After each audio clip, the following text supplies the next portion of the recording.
키네 지혜투자클럽입니다. HLB 진단과 치료, 예방, 밸류체인 구축 전략으로 전 계열사의 레벨업을 목표로 하고 있는데요. 자, 주가는 이제 금요일 대비해서 1% 넘게 하락하면서 75,300원에 종가로 마쳤습니다. 이 부분 한번 살펴보도록 하겠습니다. 자, 아침에 나왔던 기사죠. HLB 그룹은 계열사가 일단 많고요. 상장사도 이제 많은 편인데요. 전체적으로 이제 수직 계열화를 통해서 에코시스템을 구축을 해서 전 계열사의 레벨업을 이제 취하고 있는 것이 이제 그룹의 어떤 목표입니다. 그래서 진단, 치료, 예방의 어떤 밸류체인 관련되는 구축 전략에 대해서 한번 살펴봐 드리면, 자, 결실을 앞두고 있는 신약 개발사업은 이거 리보세람 이야기하는 거고요. 이거 외에도 이 제약바이오 영역에서도 성과를 내고 있다. 그래서 그룹 차원에서 이제 전략적으로 구축한 이 수직 계열화에서 이제 진단부터 해서 치료, 예방으로 이루어지는 이 밸류체인 관련되는 부분이라고 보시면 될 것 같은데요. 자, 막대한 자금이 이제 투입되는 신약 개발 관련되는 부분의 어떤 리스크를 조금 이제 해지한다는 어떤 차원에서 이 구축했던 어떤 성장주들이 이제 성과들도 일정 부분 이제 도출되면서 펀더멘탈이 이제 구축되고 있다는 이제 평가를 받고 있는 건데요. 가장 눈에 띄고 있는 건 이제 진단 영역에서 해당 계열사는 HLB 파나진이죠. 이 파나진의 이제 하이자의 폐암 치료제인 젤코리의 치료 대상 환자군을 선별하는 로스1 이제 동반 진단기기인 파나뮤타이터 로스 1이 국내 허가를 획득했다. 보통 이제 FDA에서도 표적항암제 같은 경우는 이제 바이오마커와 동반 이제 진단 형태로 이제 공고를 많이 이제 받고 있기 때문에 이 부분도 이제 장기적으로 믿다라고 봐야 되겠죠. 2019년도에 유한양행의 이제 레라자의 오리지널 동반 진단 제품인 파나뮤타이터 EGFR이 허가받은 후 결국 이제 작년 8월 21일에 유한양행의 레락자가 이제 FDA 허가를 받았기 때문에 향후 이 부분의 어떤 이제 성장도 기대가 되고 있는 가운데 고용암 쪽에 여러 이제 타켓 특히나 이제 폐암 쪽에서 EGFR이라든지 크라스라든지 로스원 관련되는 바이오마커 관련해서 동반 진단 제품군의 이 강화와 그래서 독보적인 어떤 시장지를 표적항암제에서 이 파나진이 좀 가지고 있고 자회사 쪽에서 이제 바이오스퀘어 같은 경우에도 세계의 어떤 면역 진단 품목을 디바이스 리스팅을 완료하면서 미국 진출의 어떤 부분도 지금 이제 기대가 되고 있는 상황이다. 이래 봐야 되고, 최근에 이제 가장 핫한 게 템퍼스 AI라든지 AI가 이제 신약 개발 관련되는 부분에도 영향을 주고 있는데요.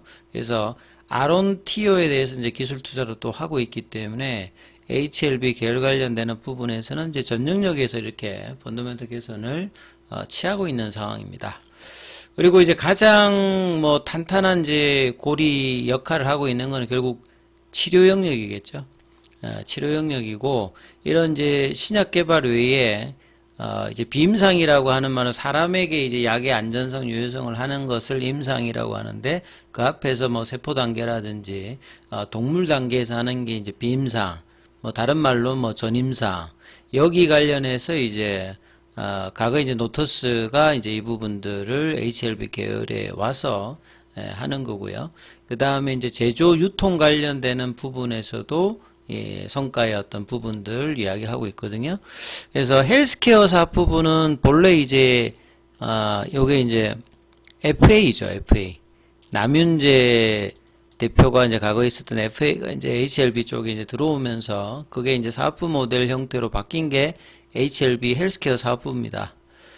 이 부분하고 생명과학이 이제 FDA로부터 여기도 보면 이제 생명과학도 이제 에임이라고 하는 부분들이 있고요. 기타 이제 M&A를 통해서 이 소프트젯 관련되는 일회용 주사기 관련되는 부분들이 또 이제 기대감이 있는 상황이고요. 그리고 테라피틱스는 이제 신약 개발 외에도 이 유통 사업이 이제 콜드체인 사업 관련되는 부분들이 국내에서는 3년 연속 그 코로나19 백신 유통업체로 선정되면서 전문성을 좀 입증하는 형태죠. 그리고 비임상 부분은 과거에 이제 노터스, 지금은 이제 바이오스텍 같은 경우에도 미국 관련되는 부분에서 이제 진출을 통해서 글로벌 트랙 레코드를 쌓으면서 이제 성장의 어떤 기대감을 가지고 있고요. 그리고 이제 이런 모든 이제 에코시스템에서 가장 중요한 결국 HLB 그룹의 근간이죠. 리보셀에 관련되는 부분들의 3월 20일 포드파 일정으로 보면 이제 며칠 안 남았습니다. 한 달하고 조금 좀 남아 있는데요. 그 결과로 이제 이 부분들이 동반으로 레벨업이 될 수 있는 어떤 부분들이 가장 중요한 사항입니다.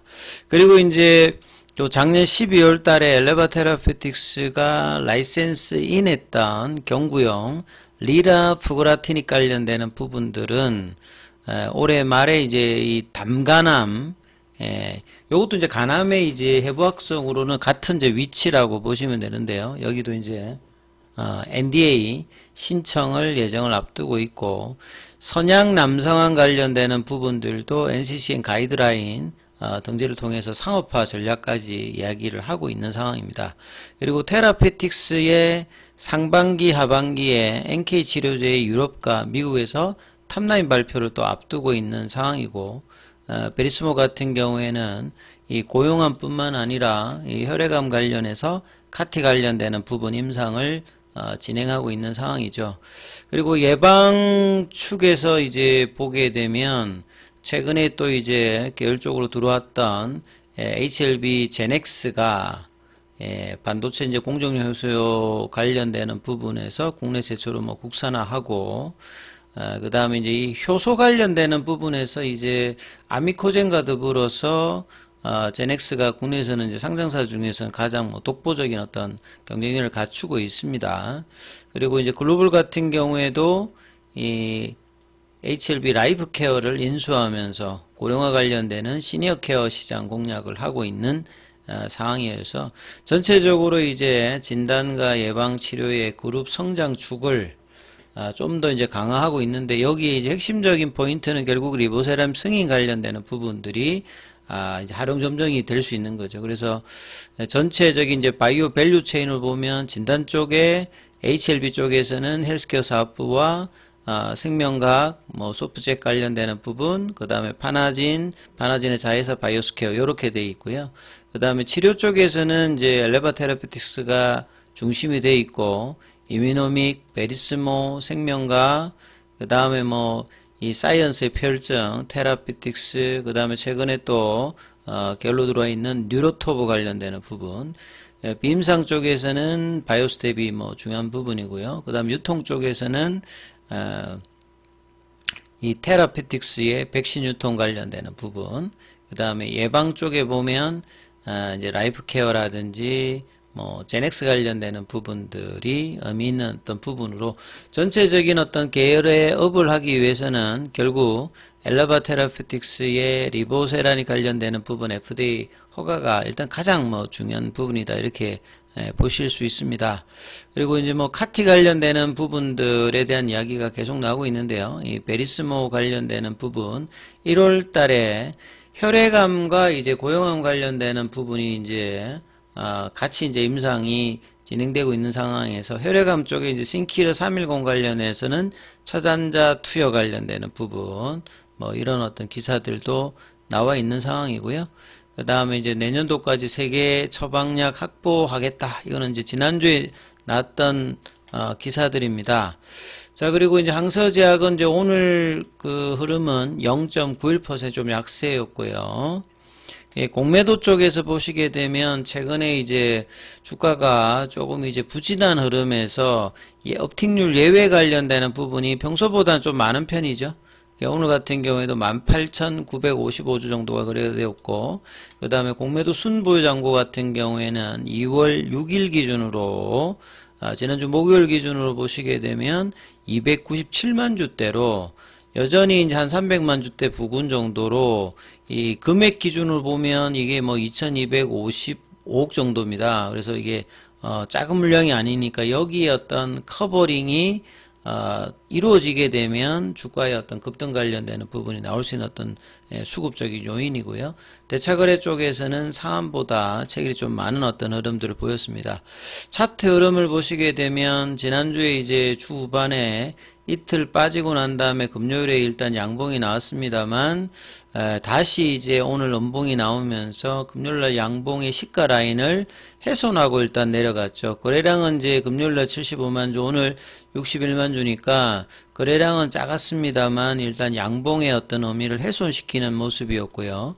그리고 오늘 전반적으로 외국인 쪽에서 보시게 되면 제약바이오 쪽에 이제 코스닥 쪽 매도가 3,000당이나 알테오젠, 니가캠 뭐 이렇게 대부분 있었고, 그런 상황에서 평소에 이제 이쪽을 사면 HLB를 팔고 HLB를 사면 이쪽을 좀 팔고 그랬는데 오늘은 같이 좀 매도가 났죠. HLB 쪽에서 29억 정도, 기관 쪽에서도 46억. 그러니까 양매도 흐름 속에서 이 프로그램 쪽에서도 이제 금요일 날에 강한 어떤 매수가 안 되는, 오늘은 다시 또 89,000주 정도가 프로그램 쪽에서 매도 나왔고, 그 다음에 이제 매도 창구 쪽으로 보시면 신한이라든지 KB증권에서 이제 일단은 매도 좀 더 많았습니다만 기존의 공매도 쪽에서는 신한, 그 다음에 한국 쪽이라든지 삼성 이런 데서는 소폭 매수.